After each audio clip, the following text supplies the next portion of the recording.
So, hi, Nick Brandestini, director of SAPELO, screening in international competition at IsReal Festival. Nice to meet you, and thank you for this beautiful film of yours. I have a few questions. Sure. I have a few questions for you. The first one is, how did you discover the island of SAPELO, and how did you get in touch with the community that you decided to film? Yes, I mean, this is my third documentary film, and my two other films previously were kind of similar, and they're both community portraits. And I'm from Switzerland, and I'm very interested in, different ways of life and places that are different from mine. And I had made a film in the desert, in a very hot environment, about a small community, and I did a film in Alaska. And then I wanted to do like a third film that is also about a community. And I just by chance discovered on my travels, I was in the south of the US in Louisiana, and I was traveling around. And somebody asked me, have I heard of the Gullah Geechee people? Because that person that I was talking to knew that I'm a documentary filmmaker, and she wanted to help. And I said, no, I've never heard of them. Tell me more about them. And then so this lady, Shirley, said, why don't you go to the Geechee Kunda Center in Georgia, which is like a cultural center of that people.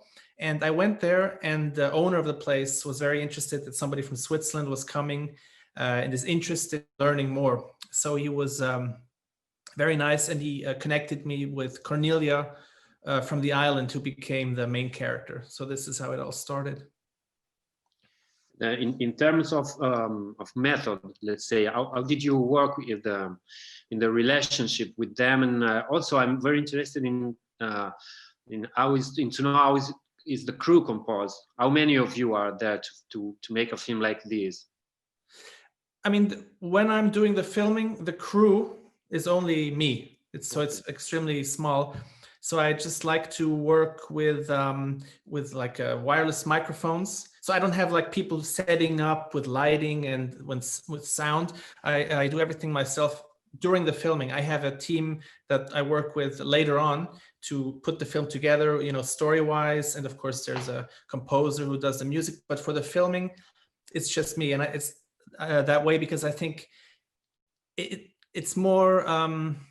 it's easier for the subjects of the film to just have one person to have to deal with, because if it's a crew, I mean, I think they would be a little more intimidated, and it makes the film a little more distant, because I want to make them, comfortable. And when it's just me, I think it helps.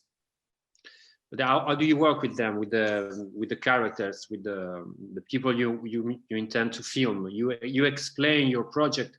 And then also, I believe there's a time that you need to have to discover what's happening there, who they are, and then you start filming, right? Exactly. I mean, the first time I was there, I didn't even know if it would be a film. I was just hopeful that, I like the people that I met, and I like the environment, the look of it. And since I'm doing all the filming, I wanted it to be like cinematic looking. And so that was already there from the start. And once I met Cornelia and we got along right away, I knew that there was something there, but I didn't know exactly what. So I just, spent time with her, talked with her, without even filming anything. When she knew who I was, I told her about my background and that I would like to make a documentary. And of course, I wanted to first feel if there's an interest from her side. And you just have to be patient and not be aggressive and want to film right away. So I just waited for the right moment to start filming. And that was on my next trip, which was a few months later. So I was just there for 1 or 2 days, just talking with people, exploring the place. And then I went back to Switzerland and thought about it, and then came back a few months later. And then that's when I started to do some filming. And I didn't do in interviews right away. I just started to film the environment and what people were doing. And of course, you always have to make sure that they are okay with you filming. And so that's how it went. As a whole, how many days or weeks or months did you spend there to film? Each time it was about 10 days. And I always wanted this to be a long-term project. So it's like 10 days, let's say in October. And then I would say, I would go back and put the film together, what I had filmed from the previous visit. And then I would call Cornelia and ask like 3 months later that I would like to come back. And then she said, oh, sure, you're more than welcome to stay at our place. So I would, come back and then stay another 10 days and then back and forth about 8 to 10 times, because I want to film the story over a longer period of time, not just come in, film, and then leave, because I want to show how things change over the course of a year and a half or 2 years. Sure, and you mentioned two things that are very interesting, and one is the cinematic aspect of your film, which is, for me, is very evident and very powerful, and also in relation to the landscape, because you use the documentary approach also to make a very beautiful film about spaces, and the place is a character as well in your film, right? Yeah, absolutely. I mean, for me, just personally, I have to be intrigued not only by the people and their way of life, but also the look of the place. And you'll notice in my other two films, the people always say the character is also, the landscape is also a character, like you just said, and I agree with that, because it helps me. I want it to be a cinematic experience with just good looking. I would never, I don't think I would ever do a film that is just like people talking in a room.